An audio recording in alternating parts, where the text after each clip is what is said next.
Hey, this is Jen Rubin at the Contrarian. We have breaking news for you. And with me to explain it is Juan Proaño, who is the head of LULAC, and our very own Norm Eisen. Eisen, what happened today, Councillor Eisen, in the West Coast, on the West Coast? Jen, in the first major body blow for Donald Trump's autocracy, a coalition of plaintiffs led by state AGs and others secured a TRO that, of course, Donald Trump's attempt to rewrite the Constitution. He said he'd be a dictator on day one, and he sure proved it when he tried to rewrite the Constitution to eliminate the most fundamental American idea. Anybody who's born on our soil is a citizen of the United States. It's in the 14th Amendment. It's so important that this legal effort, and Juan and I, LULAC and democracy defenders, are a part of another case. So it's a multi-front legal battle. It's so important that this nationwide effort to clamp down on unconstitutional behavior by the day one dictator has achieved its first success. It shows America's not going to go rolling into autocracy lightly. Very historic day. Juan, the judge was very critical of the government. Were you surprised that the judge said flat out, this is blatantly unconstitutional, and questioned how any member of the bar could actually defend it? Well, I think that was our first response to the executive order. Essentially, was along the same lines. You know, there's legal precedents here over 100 years. We've all known really this country to be a country made up of immigrants, and birthright citizenship is a cornerstone of that.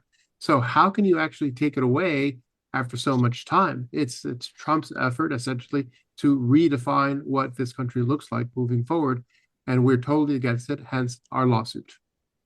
And as one says, this is crystal clear. It is right there in black and white in the 14th Amendment, which was passed right after the Civil War. And there has been precedent since then. Norm, what happens next in the case? This is a TRO, meaning a temporary restraining order. What's the next step?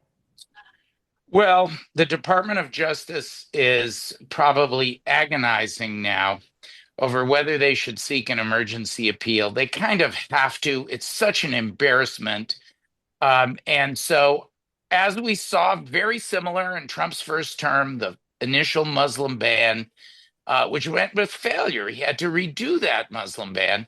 This matter is likely now going to escalate. And then there's the other cases.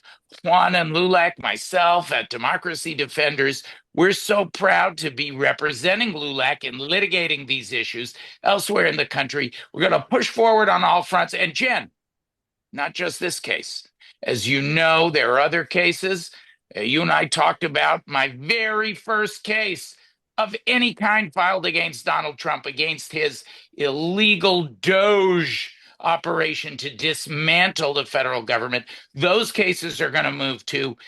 It's a week of disappointment, of darkness in America, but also a week of pushback of the American people waking up, rising up, and using the rule of law peacefully, patriotically, forcefully to push back on this autocracy. Good news indeed.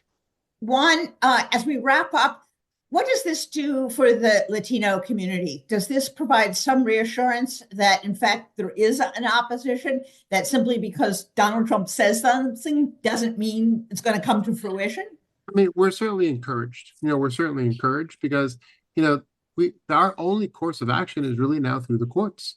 While we have 535 councils around the country, over 300,000 members, they're very concerned. They're unnerved by the precedents of not just this executive order on birthright citizenship, but also other executive orders specifically centered around immigration and immigration reform. So we hope this win will lead to pathways for other legal wins that we could potentially have, and our members are ready to activate as needed in order to protect their civil rights. That's what we're here to do. And I will end just with this. An authoritarian comes into power trying to keep up the pretense that he is all powerful, that it's no use to resist, that you are already beaten. And what this shows is that we're not beaten. We've risen to the occasion. There'll be other opportunities as well. And we have to remember, simply because Donald Trump signs a piece of paper or says something doesn't mean it's true and doesn't mean it has effect.